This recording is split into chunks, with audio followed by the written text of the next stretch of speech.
बिस्मिल्लाहिर्रहमानिर्रहीम। अस्सलाम वालेकुम नाज़रीन, आप देख रहे हैं MR न्यूज़। मैं हूँ मोइनुद्दीन अलवी। मैं हूँ कंजासिया। वज़ीर ख़जाना शौकत तरीन का कहना है कि पेट्रोल की कीमतें बढ़ाने से हुकूमत को 2 अरब का नुकसान हुआ। वज़ीर आज़म इमरान खान अवाम पर कम से कम बोझ डालना चाहते हैं। तफसीलात के मुताबिक वज़ीर ख़जाना शौकत तरीन ने पार्लियामेंट के बाहर मीडिया से गुफ्तगू करते हुए कहा कि खित्ते में पेट्रोल की कीमतों पर पाकिस्तान 70वें नंबर पर है। पेट्रोल की कीमतें बढ़ाने से हुकूमत को 2 अरब का नुकसान हुआ। ये सिग्नल है कि पाकिस्तान का वज़ीर आज़म गरीब के लिए दर्द रखता है।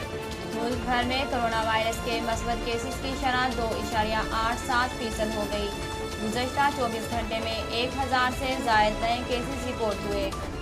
तफसीलात के मुताबिक national command and operation centre का कहना है कि गुज़श्ता 24 घंटों के दौरान कोरोना वायरस के 56 मरीज़ इंतकाल कर गए, जिसके बाद कोरोना वायरस से मजमूई अमवात की तादाद 27,785 हो गई।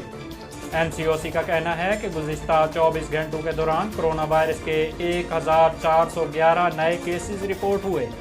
मुल्क में कोविड-19 के मजमूई केसेस की तादाद 12,46,538 हो गई।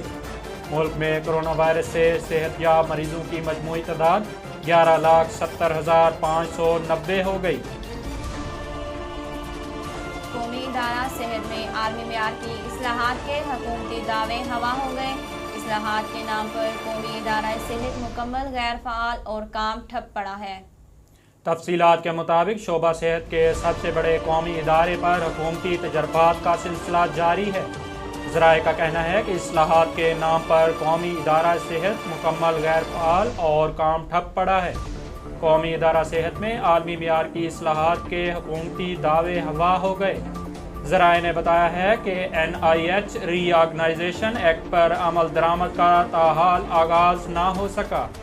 NIH रीऑर्गेनाइजेशन एक्ट को पार्लियामेंट से पास हुए 6 माह हो गए। महकमा मौसमियात का कहना है कि कराची और ज़ेरी सिंध में आज और कल तूफ़ानी बारिशें मुतवक्के हैं। इस दौरान 70 ta 90 किलोमीटर फी घंटा की रफ्तार से आंधी चलने का इम्कान है।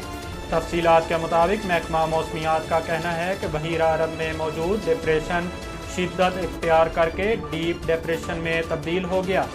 6 घंटे में डीप डिप्रेशन समुद्री तूफान की शक्ल अख्तियार करेगा। महकमा मौसमियात का कहना है कि डीप डिप्रेशन इस वक्त कराची से 160 किलोमीटर दूर है। मुमकिन समुद्री तूफान का रुख मकरान की साहली पट्टी की जानब है।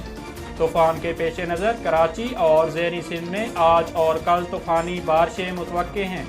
इस दौरान 70 ta 90 किलोमीटर फी घंटा की रफ्तार से आंधी चलने का इम्कान है। अब तक के लिए इतना ही। मज़ीद खबरों और तफसीलात के लिए देखते रहिए MR न्यूज़।